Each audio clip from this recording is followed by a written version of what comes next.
राजन, मैं प्रमाण देने के लिए तैयार हूं, पर उससे पहले मैं कुछ चाहती हूं। क्या चाहिए? थोड़ा दूध।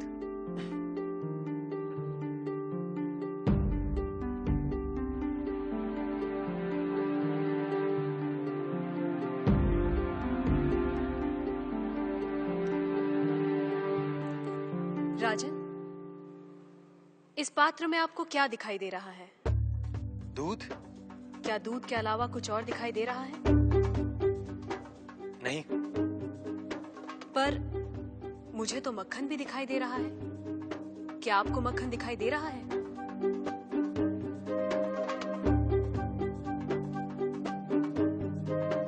नहीं। पर राजन, क्या इसमें मक्खन नहीं है?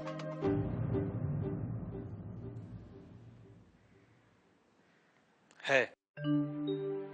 जैसे दूध के कण कण में मक्खन है, मक्खन के कण कण में घी है, वैसे ही ईश्वर सृष्टि के कण कण में भिन्न भिन्न रूपों में है, जो है पर दिखाई नहीं देता।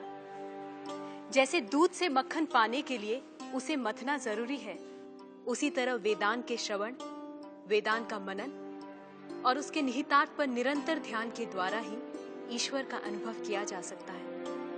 राजन, क्या आपके पहले प्रश्न का उत्तर आपको मिल गया? मैं मान लेता हूं, पर वो किसे देख रहा है? किस ओर देख रहा है?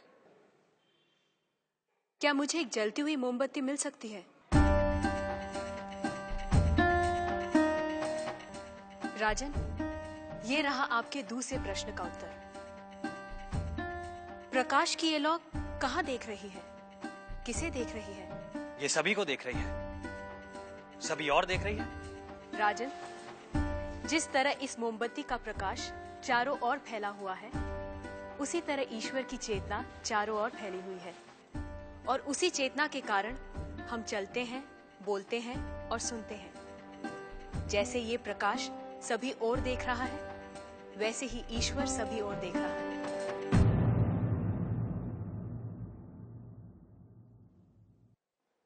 अब आपका तीसरा प्रश्न। वो इस समय क्या कर रहा है?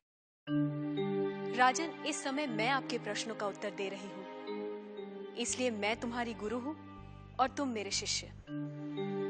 पर मैं खड़ी हूं और तुम बैठे हो। यदि अपने प्रश्न का उत्तर चाहते हो तो तुम्हें मुझे अपना आसन देना होगा।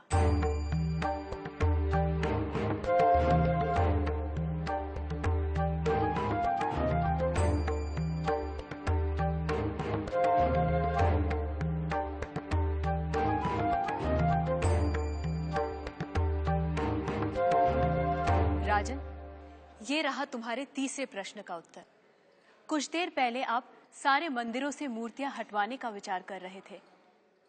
इस समय आप ईश्वर के बारे में फिर से विचार करने लगे हैं।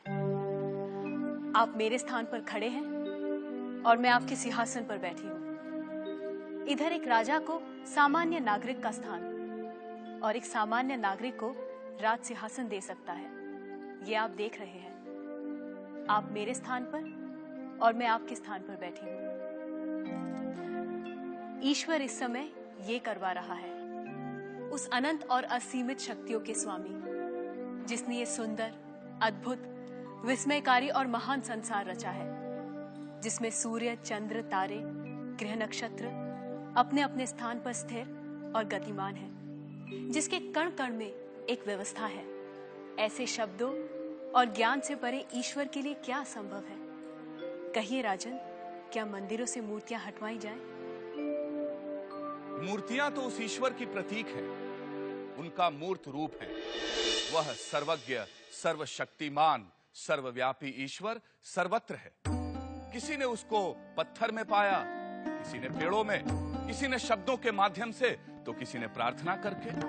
वही परमात्मा अनेक नाम, रूप और गुणों में व्यक्त होता है, और कोई उन्हें अरूप और निर्गुण